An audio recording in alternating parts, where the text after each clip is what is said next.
Hello guys, welcome back to neura maths classes. आप सभी का बहुत बहुत स्वागत है YouTube channel neura maths classes पर।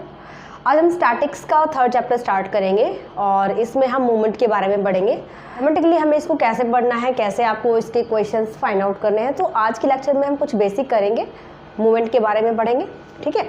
और नेक्स्ट लेक्चर में इस पर बेस्ड कुछ क्वेश्चन हम ट्राई करेंगे, ओके। एंड ऑनलाइन कोर्सेज के लिए ऑनलाइन कोर्स आप न्यूरा मैथ्स एप्लीकेशन पर कर सकते हैं, जहाँ पे मैं कोर्स कंप्लीट करवा रही हूँ।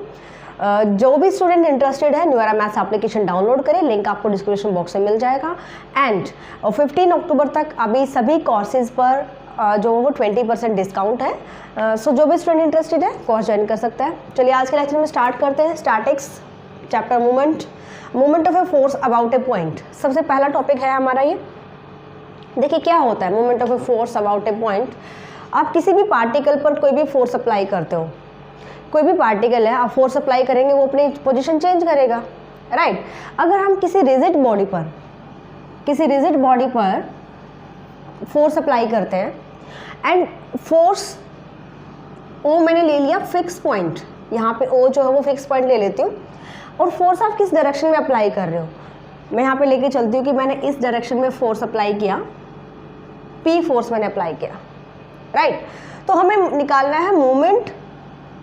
अभी हमने यहाँ पे कहा ना movement of a force about a point, right. जैसे ही आप किसी रिजिड बॉडी पर फोर्स अप्लाई करेंगे, वो हमने कोई फिक्स पॉइंट लिया है, इस डायरेक्शन में हमने फोर्स अप्लाई किया है। सो यहाँ पे 3 कंडीशन होती है। 3 कंडीशन क्या क्या आती है? फर्स्ट, 3 टाइप का मोशन हो सकता है। Motion of translation, second motion of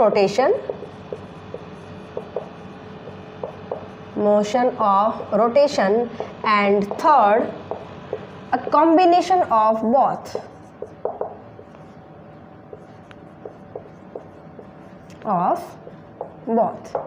ठीक है। सो किसी भी रिजिड बॉडी पर अगर आप फोर्स अप्लाई कीजिएगा, हमारे पास 3 टाइप की जो फोर्स की कंडीशन आ सकती है।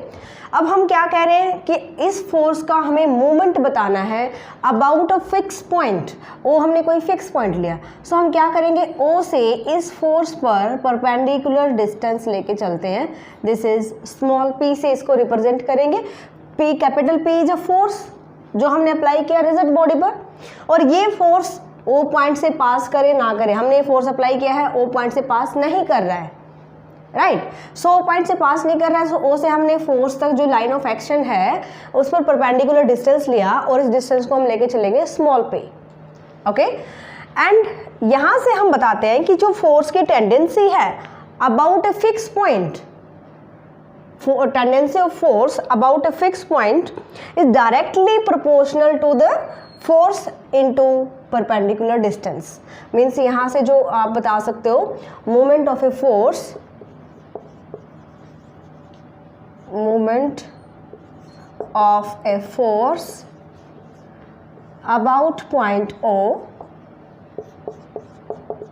about point O is equal to perpendicular distance from O to the line of action, जिसके अलोंग आपने फोर्स अप्लाई किया है। सो ये perpendicular distance and into force P, इसको हम कहते हैं P into P. This is the movement of force P about the point, fix point O, right. अब देखते हैं कि इसके अंदर आपके पास आती है डेफिनेशन। डेफिनेशन कैसे बताओगे आप, क्योंकि डेफिनेशन मोस्ट इंपॉर्टेंट है, पूछी जाती है बिल्कुल। द मोमेंट ऑफ फोर्स, क्या होता है moment of force? Moment of force about a fixed point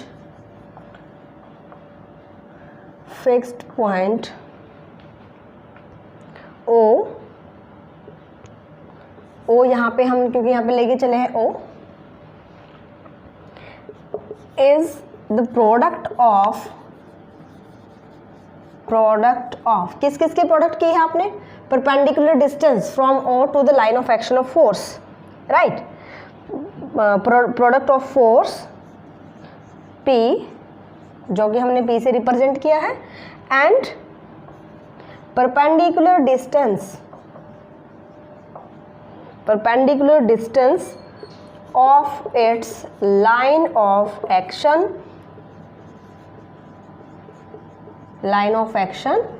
from fixed point. Fixed point क्या है, जो हमने यहाँ पे ओ लिया है. Clear that. सो मोमेंट क्या हो गया, मोमेंट फोर्स की मल्टीप्लाई किसके साथ करेंगे, force into perpendicular distance. Perpendicular distance आपको क्या लेना है, जो भी फिक्स पॉइंट दिया जाएगा उससे आपको जिसके अलोंग आपने फोर्स अप्लाई किया है यहाँ तक का जो परपेंडिकुलर डिस्टेंस है ये लेके चलना है. ओके, सो ये आ जाता है हमारे पास moment of a force about a point. अब यहाँ पे बात आती है कि अगर हमें मोमेंट निकालना है, अब ये चीज़ें आपको क्वेश्चंस में पूछी जाएंगी. देखिए क्या कहता है कि अगर जैसे मैंने इस लाइन के अलोंग पी फोर्स अप्लाई किया और ये जो ओ पॉइंट आप देख रहे हो, ये ओ पॉइंट अगर इसी लाइन पे आ जाता है, मीन्स जो मैं फोर्स अप्लाई कर रही हूँ वो ओ से पास कर जाता है. ये तो हमने क्या लिया था कि जो फोर्स हमने अप्लाई किया था वो ओ पॉइंट से पास नहीं करता है, राइट. तो अगर कोई फोर्स हमने लिया यहाँ पे और हम कहते हैं कि ओ पॉइंट से पास कर जाता है, इसका मतलब अगर मैं मोमेंट फाइंड आउट करूँ यहाँ पे, moment of force P about O, क्या आएगा, फोर्स इनटू क्या होता है, परपेंडिकुलर डिस्टेंस. अब ओ पॉइंट से अगर वो ओ पॉइंट इसी लाइन पे अगर है या फिर इसी पॉइंट से जो लाइन पास करती है उसी पर आपने फोर्स अप्लाई किया है, सो परपेंडिकुलर डिस्टेंस तो आएगा ही नहीं. इस लाइन का इस पॉइंट से आप परपेंडिकुलर डिस्टेंस क्या निकालेंगे, जीरो आएगा. So this equal to zero. तो moment of force P about O zero आता है कब, जब फोर्स हमारा फिक्स पॉइंट से पास करता है. ओके, इसमें हम एक दूसरी भी कंडीशन लगा सकते हैं.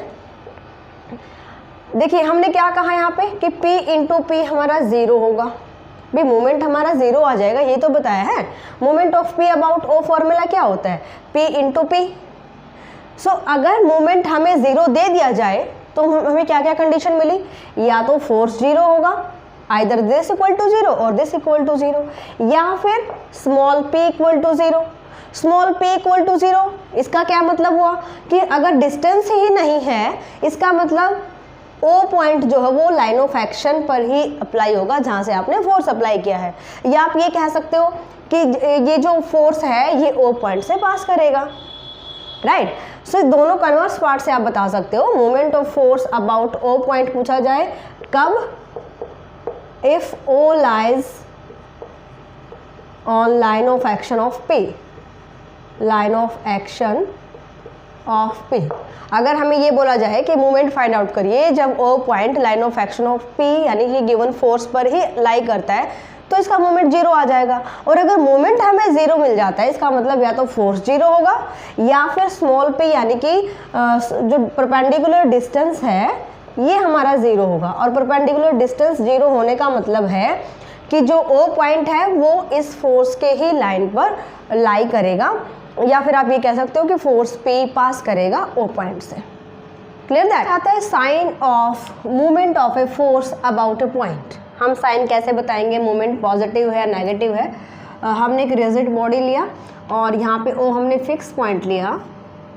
This is the line of action of force and this is a perpendicular distance from O to the line of action of force, right. और एक हम लेते हैं this O point, this is line of action, perpendicular distance small p.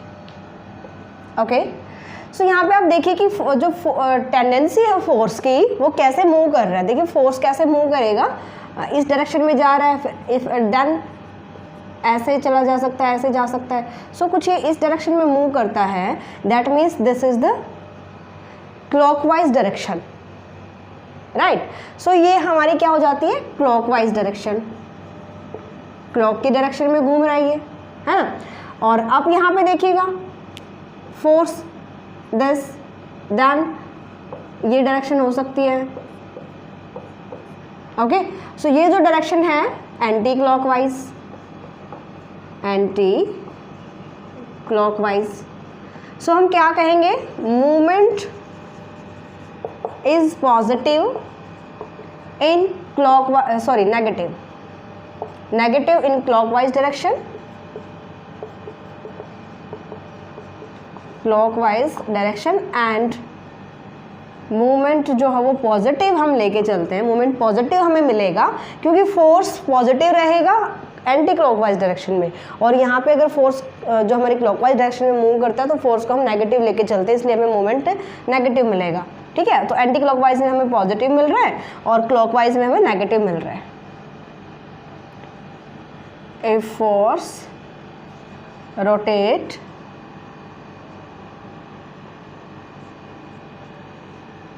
In anti clockwise direction, right. तो इस तरह से आपको डायरेक्शन चेक करनी है। आपको एक पॉइंट के अलोंग जो बहुत सारे मूवमेंट्स फाइंड आउट करने पड़े, बहुत सारे फोर्सेस दे दिए जाएंगे, आपको मूवमेंट वहाँ पे बताना है, तो इस चीज़ का यूज़ हम करेंगे कि क्लॉकवाइज मूव कर रहे हैं या एंटी क्लॉकवाइज मूव कर रहे हैं। ओके, ज्योमेट्रिकल रिप्रेजेंटेशन देख लेते हैं, ये MDU में भी आया हुआ है ये क्वेश्चन। ज्योमेट्रिकल रिप्रेजेंटेशन क्या होता है?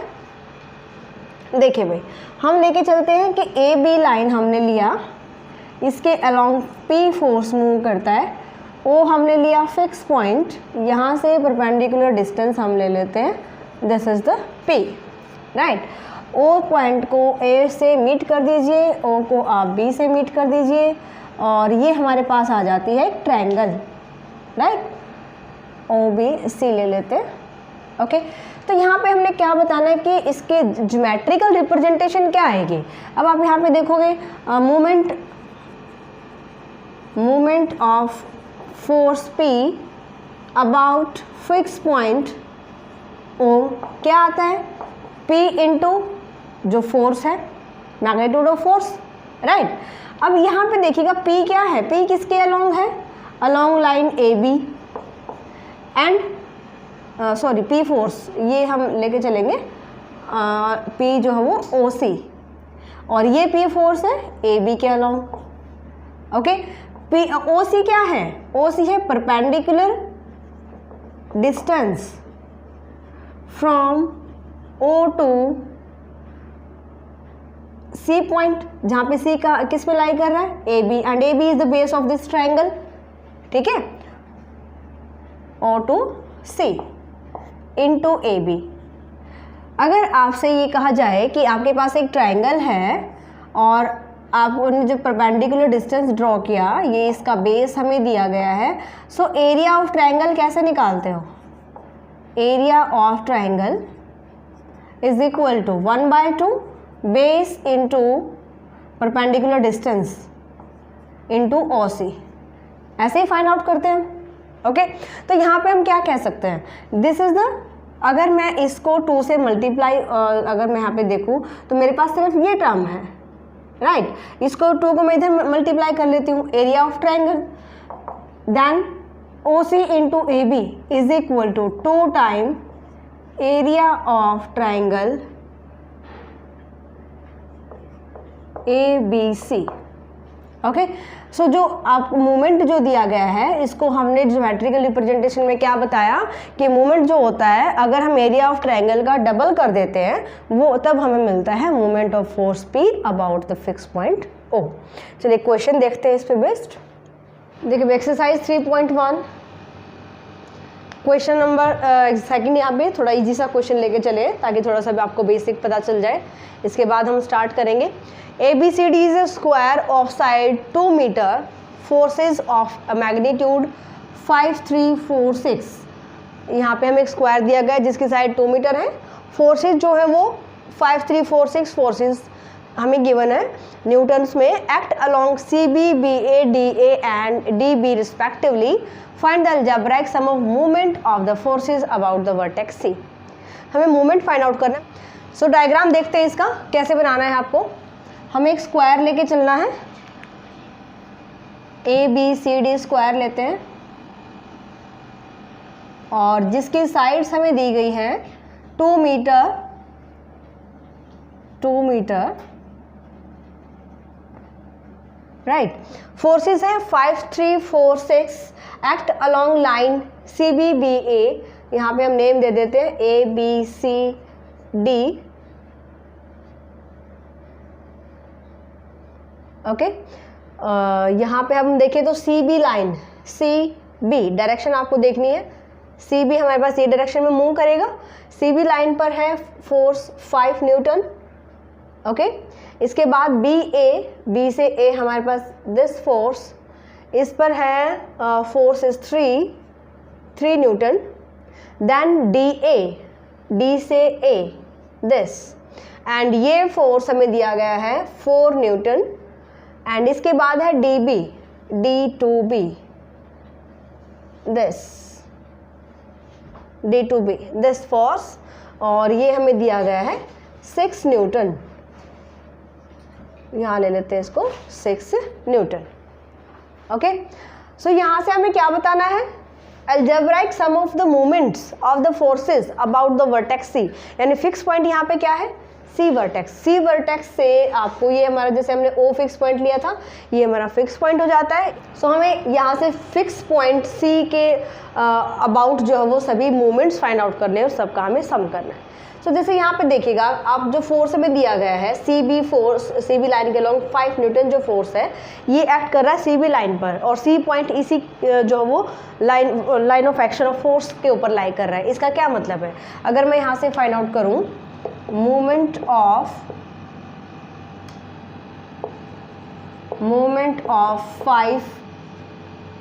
5 न्यूटन जो हमें फोर्स दिया गया है अबाउट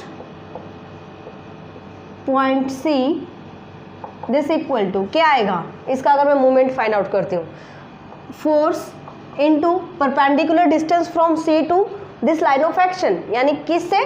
सी पॉइंट से सी बी लाइन पर अगर आप परपेंडिकुलर ड्रॉ करोगे तो परपेंडिकुलर तो डिस्टेंस आएगा ही नहीं। परपेंडिकुलर डिस्टेंस कहाँ से आएगा? जब सी पॉइंट इसी पर लाई करता है, यह भी हमने डिस्कस किया था। सो ये आ जाएगा 0, means this equal to 0। Second निकालते हैं, moment of force 3 newton about point C. 3 newton कहाँ है? 3 न्यूटन लाइन डी बी के अलॉन्ग, 6 है इसके अलॉन्ग, ये है बी ए के अलॉन्ग, ठीक है, बी ए। अब यहाँ से आप देखिएगा कि बी ए हमें दिया गया है 3 न्यूटन और सी हमारे पास है 10 इस लाइन पर। सो अगर मैं इस लाइन ऑफ एक्शन से परपेंडिकुलर डिस्टेंस फाइंड आउट करूँगी, वो डिस्टेंस कितना आएगा? लाइन ऑफ एक्शन फोर्स हमारे पास यहाँ पे है ना, सी पॉइंट से इस लाइन पर अगर मैं इसको थोड़ा सा आगे बढ़ा देती हूँ, दिस इधर मैंने मूव किया, या ना भी करिए तो भी आप अगर देखोगे सी पॉइंट से इस लाइन पर परपेंडिकुलर डिस्टेंस हो गया लाइन सी बी, है ना, और सी बी लाइन कितनी है? 2 मीटर डिस्टेंस है। तो ये आ जाएगा डिस्टेंस, यानी कि स्मॉल पी की वैल्यू आ जाएगी 2 मीटर। 2 मीटर जो डिस्टेंस हमें दिया गया है। ओके, अब आप फोर्स की डायरेक्शन देखिए। फोर्स की डायरेक्शन क्या कहती है कि जो आपने जो 3 न्यूटन जो फोर्स लिया है बी से ए तक जो पास करता है इस डायरेक्शन में, सो ये कौन सी डायरेक्शन में चल रहा है? क्लॉकवाइज डायरेक्शन में। सो यहाँ पे लेके चलेंगे हम -3 force into perpendicular distance from C to the line B A, right, ये आ जाएगा -6। Then next movement find out करें। Next movement of 4n about point C. 4n लाइकर डी से ए तक, ठीक है, और इसके आप डायरेक्शन चेक करिए, ये ऐसे मूव करेगा एंटी क्लॉकवाइज डायरेक्शन में। So force into perpendicular distance from C to line D A, so ये कितना है? 2 metre into 2 is equal to 8। Next आता है moment of force 6 newton about the point C. अब आप देखिए 6 न्यूटन है डी से बी तक, ये जो लाइन हमें दी गई, इसके लिए हमें परपेंडिकुलर डिस्टेंस लेना पड़ेगा सी टू लाइन डी बी, ये हम वो पॉइंट ले लेते हैं। सो इसका डिस्टेंस निकालने के लिए आप देखिएगा ये एंगल हमारे पास 45 डिग्री के हैं। ओके, कोई भी ले सकते हो आप, क्योंकि मुझे इस लाइन का पता है। सो ये परपेंडिकुलर ले लेते हैं, ये बेस परपेंडिकुलर हाइपोटेनस। तो यहाँ पे मुझे चाहिए O C divide by C D is equal to, perpendicular by hypotenuse क्या होता है? sin 45, means O C is equal to C D की वैल्यू है 2, sin 45 इज 1/√2, सो ये वैल्यू आ जाती है √2। ओके, एंड यहाँ से हम देखें तो 6 फोर्स, इसकी जो डायरेक्शन जाएगी हमारे पास, देख रहे हो आप, ये दिस डायरेक्शन 6 इंटू √2 6√2। हमसे पूछा गया था कि एल्जेब्राइक सम निकालिए और moment of forces about the vertex C. तो सी के अबाउट हमने सभी फोर्सेस का मोमेंट फाइंड आउट कर लिया। अब हमें इनको सिर्फ ऐड करना है, राइट। तो अब इनको ऐड कर दीजिए, एल्जेब्राइक सम आ जाएगा।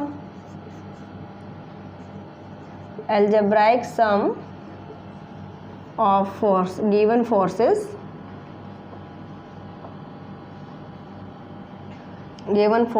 about point C 0 - 6 + 8 + 6√2,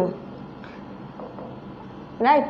और ये हमारे पास आ जाएगा 2 + 6√2, 2 कॉमन ले सकते हो, 1 + 3√2। Okay, then this is the algebraic sum newton metre में, राइट। ये हमारे पास क्वेश्चंस हैं, कुछ आपको इसी टाइप से मोमेंट फाइंड आउट करना है। इसके कुछ एक इंपॉर्टेंट क्वेश्चंस और हम ट्राई करेंगे नेक्स्ट लेक्चर में, उनको हम सॉल्व करते हैं। सो आज के लेक्चर में इतना ही करते हैं, मिलते हैं नेक्स्ट लेक्चर में, बाय।